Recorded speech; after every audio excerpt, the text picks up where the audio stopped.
আজকে ঠাকুরগাঁও জেলায় সদর উপজেলায় পৌরসভায় গোবিন্দনগর এলাকায় পুলিশের বিশেষ অভিযানে কিন্তু অস্ত্রসহ একজনকে আটক করা হয়েছে।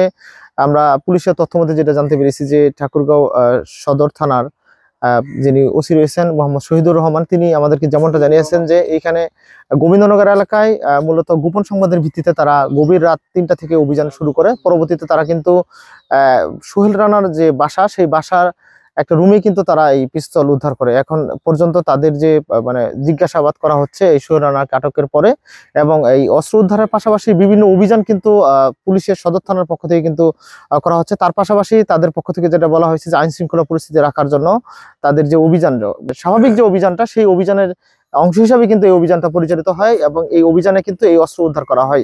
পুলিশের সাথে যেটা যুক্ত করেছে যে এই অভিযানের যে গোপন সংবাদের ভিত্তিতে তারা এই অভিযান পরিচালনা করে, এবং যিনি আটক হয়েছেন সোহেল রানা, তিনি কিন্তু গোবিন্দনগর এলাকার মৃত খুরশিদ আলীর ছেলে, এবং এছাড়াও তিনি একটি এজেন্ট ব্যাংকের কিন্তু তিনি রহিমানপুর ইউনিয়নের পল্লীবিদ্যুৎ এলাকায় একটি ডাচ বাংলা এজেন্ট ব্যাংকের কিন্তু কর্মরত রয়েছেন।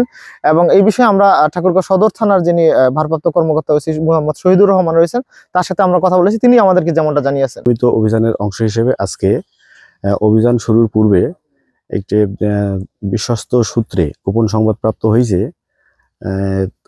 একটি অস্ত্র উদ্ধার হইতে পারে। তো বিষয়টি ঊর্ধ্বতন অফিসারকে অবহিত করি, পাশাপাশি চলমান যে ডেভিল হান্ট অপারেশন রয়েছে সেটিও পরিচালনা করি। অতঃপর যখন নিশ্চিত হই যে এরকম একটি অস্ত্র উদ্ধার হইতে পারে, তো সেটির সত্যতা যাচাইয়ের উদ্দেশ্যেই সেখানে যাই। পুরোপুরি আইনি বিধিবিধান মেনে আমাদের পুলিশি যে রুলস আছে সেটা অনুসরণ করে আমরা সেখানে অভিযান পরিচালনা করি এবং সেখানে একটি অস্ত্র উদ্ধার করি। তো অস্ত্র উদ্ধারকালে স্থানীয় প্রতিবেশী এবং তার আত্মীয় স্বজনও আমাদের সঙ্গে উপস্থিত ছিল, এবং আমরা যথাযথ বিধি অনুসরণ করে সেটি জব্দ তালিকা মোতাবেক জব্দ করে থানায় নিয়ে আসি। পরবর্তীতে এই বিষয়ে ঊর্ধ্বতন অফিসারের অনুমতির সাপেক্ষে অথবা ঊর্ধ্বতন অফিসার আপনাদের সামনে বিস্তারিত বর্ণনা করবেন। হ্যাঁ, ডেভিল হান্ট অপারেশনে আমরা একজনকে আটক করেছি, আর এই অস্ত্র উদ্ধারকালে একজনকে আর কি তার বাড়ির মালিককে অস্ত্র সহ আটক করছি।